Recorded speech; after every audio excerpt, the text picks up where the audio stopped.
Hello and welcome to the next update for Homefront operations. In this video, we will look at the Abyssal Artifact Recovery site.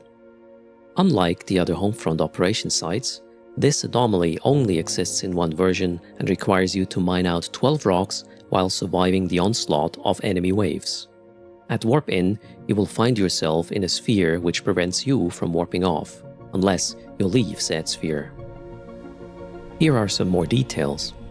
Each rock requires you to mine a total of 1,200 cubic meters of ore, which totals in 14,400 cubic meters for the whole site. On arrival, one NPC wave is already present, and every 2 minutes a new wave will spawn.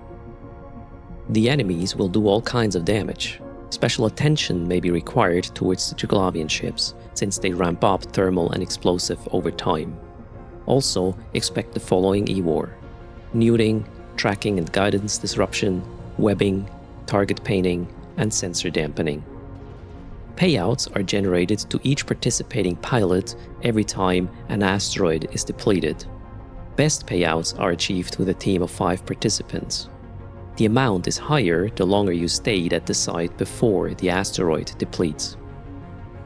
If you were to deplete an asteroid before Wave 6 spawns, before the 10-minute mark, you would only get 1.8 million per pilot per rock. If you deplete an asteroid after the 10-minute mark, each pilot receives 2.4 million per rock. Depleting an asteroid also reveals a faulty Triglavian cache which contains some artifacts that can be sold to NPCs. The mined ore can also be sold. With Tech 2 lasers, one can expect about 12 million ISK from ore after residue. The artifacts should make another 12 million. In order to get the best payout for the site, you want to complete all rocks ASAP after the 10-minute mark. Let's look at a setup that is specifically designed to achieve just that. The setup consists of 3 mining vessels and 2 shield logistic ships. Let's look at the mining vessel first. Best choice for the mining vessel appears to be the MOA, since it allows fitting 4 Tech 2 mining lasers while being able to host all the modules required to get enough shield resists and cap to sustain up to 8 waves. With decent skills, this configuration allows mining out 1 rock per 10 cycles with a Tech 2 mining laser.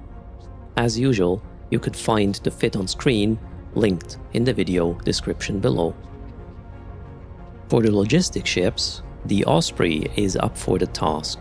The fit shown is featuring 1 medium and 4 small remote shield boosters in the highs. Mids take care of shield resistances and cap. The lows are all supporting cap. More cap and shield resistances can be found in the rigs. And now, let's run the operation. Before you activate the gate to enter the site, turn on the resistance modules for all ships. Also, make sure to align the cameras of all 3 mining vessels the same way, and zoom out approximately the distance shown here.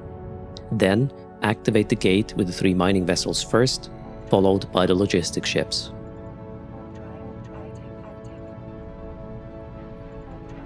As soon as the mining vessels arrive, send each one of them to their distinct rock in each corner of the triangle-shaped asteroid field. While the mining boats are now slowly repositioning, set up the shield logistics. Send 1 small remote shield booster from each logistic ship to each mining vessel. The last of the small remote shield boosters remains off and acts as a quickly available spare in case a vessel takes more damage. The medium remote shield boosters are exchanged between the 2 logistic ships. Orbit the beacon at 500 with the logistic ships to reduce incoming damage a bit. Now, it is time to focus again on the mining vessels. Target their 4 rocks and stop their movement as soon as said rocks are within mining range and start the mining process. After the first mining cycle completes, each vessel jettisons their ore and reopens the jet can for further ore transfers. At this point, it is all about moving the mined ore to the jet cans so your cargo holds don't get clogged, and keeping alive each team member. After running countless sites, my experience is that in about 1/3 of the sites, one of the Logi ships may get in trouble during the later stages. Just use the spare remote shield booster and, if not enough, reallocate sub-others to the ship in trouble. After around 10 minutes, the first rocks will be depleted. Just reassign the freed up mining lasers to another of the remaining rocks. Once all rocks are mined out, the NPCs will warp off and the warp disruption sphere despawns. If you have a 6th account running a miasmos, you could now enter the site and start picking up the ore and artifacts.